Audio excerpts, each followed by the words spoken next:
একটা ছোট্ট গ্রাম ছিল, নাম চন্দ্রপুর। চারদিকে ধানক্ষেত, মাঝখানে পুকুর, আর পুকুর পাড়ে বিশাল এক বটগাছ। সেই গ্রামে একজন লোক থাকত, সবাই তাকে ডাকত রাজা নামে। আসলে সে কোনো রাজা ছিল না, নামটাই ছিল রাজা। কিন্তু মজার কথা হলো, গ্রামের সবাই তার কথা শুনত, কারণ সে খুব ন্যায়বান আর বুদ্ধিমান মানুষ ছিল। রাজা খুব সাধারণ জীবন কাটাত। সকালে উঠে গরুকে ঘাস দিত, দুপুরে খেতে কাজ করত, আর সন্ধ্যায় বটগাছের নিচে বসে গ্রামের লোকজনের ঝগড়া মিটিয়ে দিত। সবাই তাকে সম্মান করত।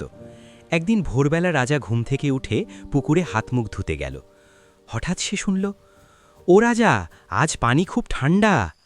রাজা চমকে উঠল, চারদিকে তাকালো, কেউ নেই। আবার সেই আওয়াজ, এই যে আমি বলছি। রাজা তাকিয়ে দেখল, পুকুরের একটা বড় রুই মাছ তার দিকে তাকিয়ে কথা বলছে। রাজা ভয় পেয়ে এক পা পিছিয়ে গেল। তুমি তুমি কথা বলছো? রাজা কাঁপা গলায় বলল। মাছটা হেসে বলল, তুমি তো সব সময়ই আমাদের দেখো, আজ শুধু শুনতে পাচ্ছ।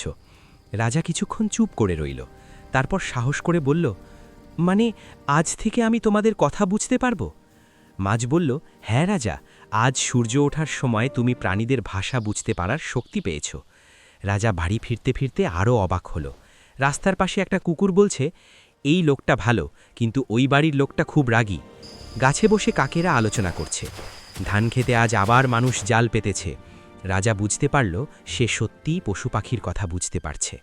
প্রথমে রাজা খুব ভয় পেল, ভাবল এটা কি কোনো বিপদ, কিন্তু তারপর ভাবল, যদি আল্লাহ আমাকে এই শক্তি দিয়ে থাকেন, নিশ্চয়ই কোনো ভালো কাজের জন্য।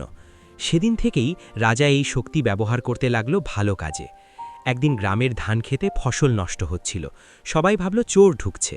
রাজা রাতে গিয়ে দেখল একদল বুনো শূকর ধান খাচ্ছে।